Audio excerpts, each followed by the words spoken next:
Estás en Comunicarte, donde la palabra respira. Porque hablar también es crear.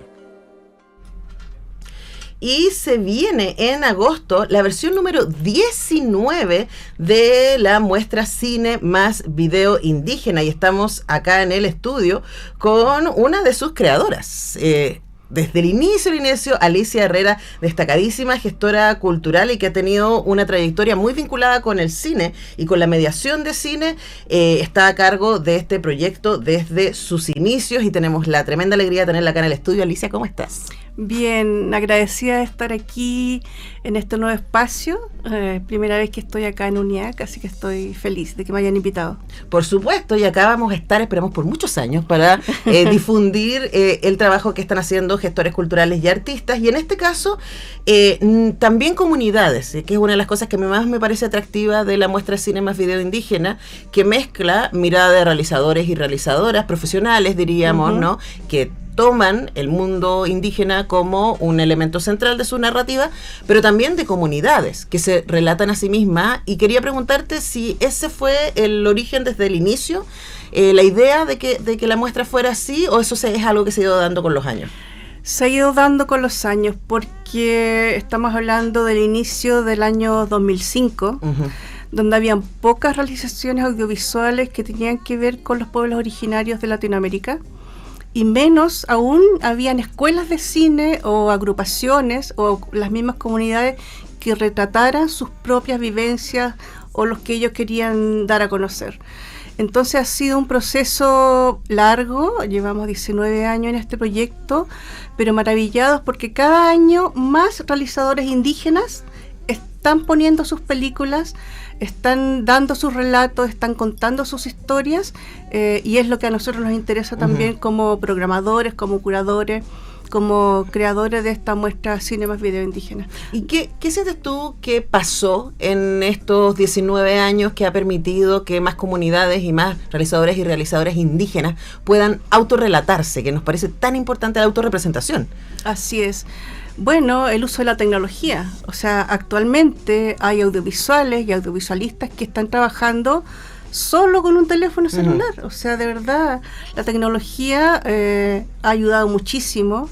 Ya no necesitas las editoras, no necesitas grandes equipos de sonido, no necesitas cámaras que son gigantes y carísimas para poder contar una historia. Pero aún así también están esas otras realizaciones de alto presupuesto, por decirlo de alguna manera, que también hemos seleccionado para esta muestra.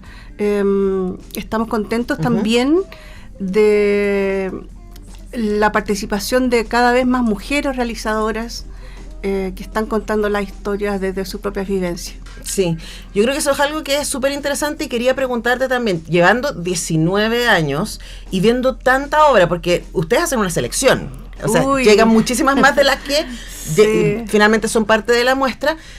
¿Cuál sientes tú que es la diferencia entre que un realizador ajeno entre al mundo indígena con las mejores intenciones? Siempre asumimos, y yo estoy segura que la muestra siempre escoge esas bien intencionadas películas para contar este mundo que no es su mundo, pero que quiere acercarlo sin duda, con cuando es alguien de esa misma comunidad la que decide contar su relato. ¿Cuál es la diferencia? A veces hay una diferencia abismal entre ambas miradas. Por eso nosotros como curadores, tú dijiste, llega un montón de películas. Es verdad, este año visionamos cerca de 300 audiovisuales, entre cortos y largos, y elegimos finalmente 47. Entonces, en ese proceso de depuración, de visionado, de conversación con los otros curadores, somos 5 personas que vemos todas las películas, un proceso que dura más o menos 3 meses. Lo importante es ese acento. Esa película se está contando solo con una buena intención, o es trabajada también, además, con la comunidad. Porque hay realizadores, ¿verdad?, que llegan a una comunidad, pero se instalan con ella durante el proceso creativo, durante el proceso de guión, en conversación con los adultos, con los jóvenes, con los niños, depende del tema. Hacen un proceso de investigación, se sumergen en ese mundo y de ahí hacen un trabajo conjunto. Es verdad, es un realizador no indígena, pero está trabajando con la comunidad, por lo tanto la historia que va a relatar tiene el visto bueno, por decirlo de alguna manera, de esa comunidad. Y esas son películas que elegimos. También está la otra mirada de que viene un realizador o realizadora, se instala un fin de semana en una fiesta y graba, inmediatamente tú notas esa diferencia, ese mirar desde la otra vereda como un producto exótico o folclórico o no sé. Y esas no caben en nuestra muestra de cine. Por eso también hemos ido aprendiendo a afinar un poco el ojo. Y afinar también el oído, porque tiene que ver también con el respeto de las lenguas y el uso de las lenguas originarias y de los conceptos.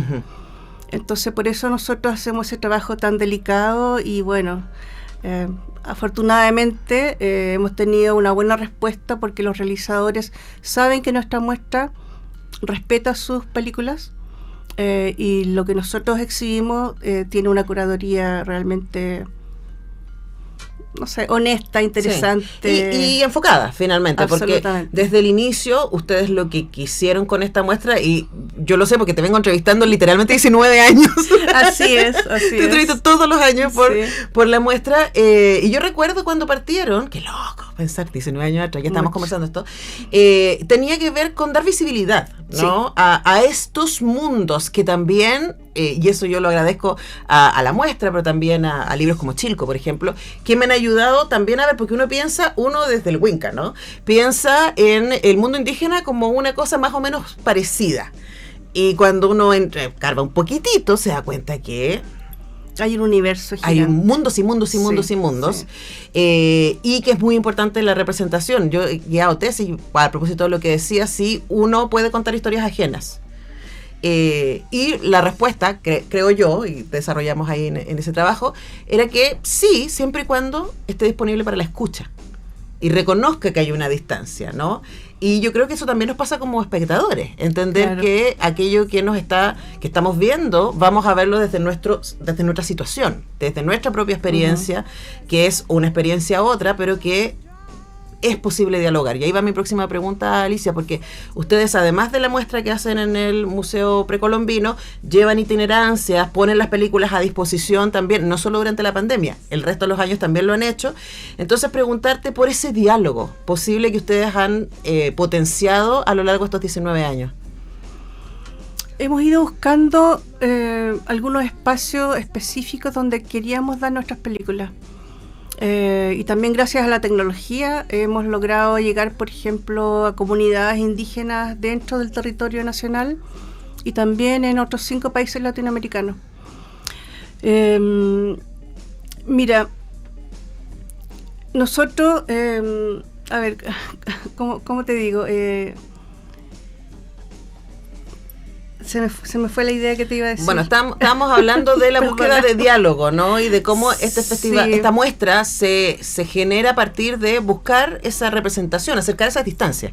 Sí, bueno, primero en los públicos de nicho. Tenemos un buen trato y una buena relación con comunidades donde nos piden este material audiovisual. Y lo que nosotros queremos hacer es mostrarle otras realidades. Por ejemplo, si exhibimos en Rapa Nui, no quisiéramos mostrar solo películas de Rapa Nui en ese sector, sino que queremos mostrar películas que sean realizadas en México, en Guatemala, que hablen de derechos humanos, que hablen de territorio, que hablen de violencia, que hablen de género, que hablen de autorrepresentación también, para que de alguna manera se reconozcan también en esos ítems, ¿no? Se reconozcan y digan, mira, lo que nosotros estamos haciendo como comunidad en este sector es lo mismo que está pasando en México o en Guatemala o en Argentina. O tenemos este problema y mira cómo ellos lo solucionaron. Absolutamente. También están esas respuestas ahí y también están los cuestionamientos. porque claro, tenemos que hablar de cómo una represa se instala en un río y hace que esa comunidad pierda valor porque ya no pueden cultivar, porque la gente se enferma, porque tiene cáncer, etcétera, y cómo responden, o cómo ese estado, esa nación responde o aplasta o vulnera los derechos de esa comunidad. Entonces te hace abrir los ojos y crear también una conciencia de ello. Ahora, hablabas de que hay un público de nicho que son las mismas comunidades y que también me imagino el público fiel del Museo Precolombino, ¿cierto? Uno podría pensar, claro, los especialistas de la antropología especialmente y ciencias derivadas, etcétera, pero ustedes también han hecho un tremendo esfuerzo por llegar a otro tipo de audiencia. Contemos respecto a esa experiencia también. Sí, tú bien dices, hay profesores y profesoras que llevan a sus alumnos a ver estas películas. Este año tenemos un trabajo súper importante de mediación con escuelas básicas que van a ver funciones específicas en las mañanas para ellos en el Museo Precolombino. Pero también cuando hablamos de ampliar de estos públicos y de ampliar de estas sedes, este año no todas las películas pueden caber en la programación del Museo Precolombino, sino que también vamos a tener estrenos de esas películas y también conversatorios y también mediaciones en otros lugares. Vamos a estar en la Quinta Región, vamos a estar son 9 sedes en la región metropolitana que se extienden hasta mediados de noviembre.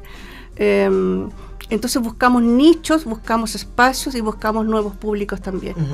Entonces, todas las funciones, por ejemplo, que empiezan la primera semana de agosto en el Museo Precolombino, todas ellas a las 7 de la tarde van a tener conversatorios, donde vamos a estar ahí hablando con los propios realizadores, con los protagonistas de las películas, con los equipos de producción de ellos.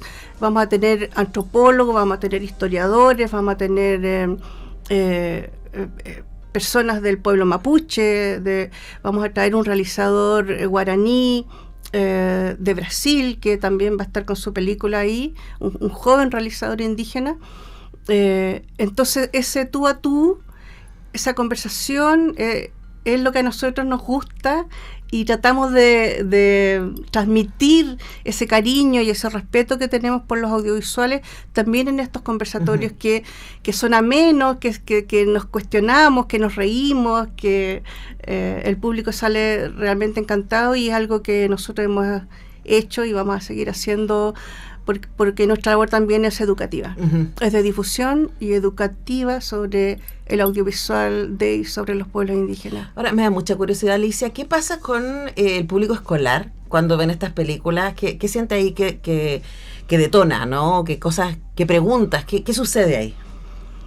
Primero, hay jóvenes que sí conocen el tema, porque tienen algún tipo de vínculos familiares, que mi tía vive en el sur y que está casada con tal o cual, o el tío que tiene un campo, no sé qué. Pero ahí vemos también que los jóvenes se enfrentan a un tema que tiene que ver con el asombro, con la discriminación. Hay un tema también ahí bien importante. Esconder que ellos tienen algún tipo de descendencia o ascendencia indígena, y asomarse curiosamente a estos nuevos mundos. Desde la versión número 1 de la muestra hemos tenido siempre una función especial para niños y niñas dedicada a la familia. Entonces los chicos están acostumbrados a ver Disney o estas grandes superproducciones. Entonces se dan cuenta que también hay animaciones, que también hay películas que trabajan sombras, pero con relatos de pueblos originarios. Entonces se encuentran frente a otro tipo de películas, otra forma de narrarlas también, porque tiene que ver con la música, con la lengua, ¿no? Y la visualidad también tiene mucho que ver. Y fíjate que gratamente sorprendida, por eso nunca hemos dejado de exhibir funciones para niños y niñas. De hecho, este año por segundo año vamos a tener un taller para que los niños aprendan a hacer una película en una hora, grabando cosas del mismo Museo Precolombino, Entonces van a grabar una pequeña película entre ellos, se edita y luego se exhibe ahí mismo, in situ. Así que es una experiencia súper bonita y agradable. Ahora, estamos conversando con Alicia Herrera, fundadora de la muestra Cine más Video Indígena, que va a tener su versión número 19 en varias secciones, porque están de 5 al 10 con estas exhibiciones, más foros, más talleres en el Museo de Arte Precolombino, pero después viene una itinerancia, como tú nos decías, va a estar en distintos lugares, en distintos momentos, y además va a haber una selección de películas que se van a poder ver en la página, ¿no? Para cerrar, contemos cuándo va a estar disponible toda la programación para que la gente ahí se pueda organizar y participar. Esta semana ya en precolombino.cl pueden ingresar a nuestras redes sociales, va a estar la página con todas las películas que vamos a dar, estamos subiendo las programaciones de las itinerancias, qué películas se van a poder ver en Puerto Varas, en una sede en Oaxaca, en una sede en Argentina, ¿no? O en Temuco, o en, no sé, en Punta Arenas. Hay muchísimo para ver. Museo.precolombino.cl es el primer lugar donde van a estar la programación, y también pueden, ahí mismo, muestra Cine más Video Indígena, también ahí tienen mayor información. Hemos estado conversando con la gestora cultural y fundadora de esta muestra hace 19 años. Sí, tengo que decir algo importante. ¿Sí? Para los que nos están escuchando. Esto es gratuito. O sea, la verdad que no hay ninguna, pero para no ir a esta muestra de cine, vamos a tener 2 funciones diarias, como tú bien dices, en el Museo Precolombino la próxima, desde el 5 de agosto en adelante, funciones a las 5 y a las 7 de la tarde. Uh-huh. Y el fin de semana también tenemos para niños a las 12 del día. Uh-huh. Todo gratis, así es que la verdad que no hay ningún impedimento para que todos puedan ir. Vamos a estar en la Cineteca Nacional, en Matucana 100, en el Centro Indígena de Peñalolén, vamos a estar en la Ruca Mapuche del Parque O'Higgins, vamos a estar en Maipú, en Puente Alto, que por primera vez vamos a estar también en la biblioteca de Puente Alto. Estamos súper contentos. También CONADI nos ha apoyado este año y vamos a tener una sede con ellos en el MAC. Uh-huh. Y vamos a tener con ellos una sede en la propia sede de CONADI, en la calle Agustina, en pleno centro de Santiago. Excelente. Muchas posibilidades para ver las películas. Y todas gratis. Entonces, ya lo saben, pueden también estar en museo.precolombino.cl, va a estar la programación prontito, y pueden seguirlo también en redes sociales. Hemos conversado con Alicia Herrera, cofundadora y gestora cultural destacadísima de esta muestra de Cine más Video Indígena, que en agosto va a tener su 19ª edición. Gracias por venir, Alicia. Gracias por darnos un espacio y por permitir que la gente conozca la realización de los jóvenes y las mujeres que están haciendo en Latinoamérica. Sí, se vienen cosas muy bonitas. Nosotros vamos a la música porque también se vienen cosas bonitas en este programa. Ya estaremos hablando con la directora del GIET en pocos minutos después de estas canciones.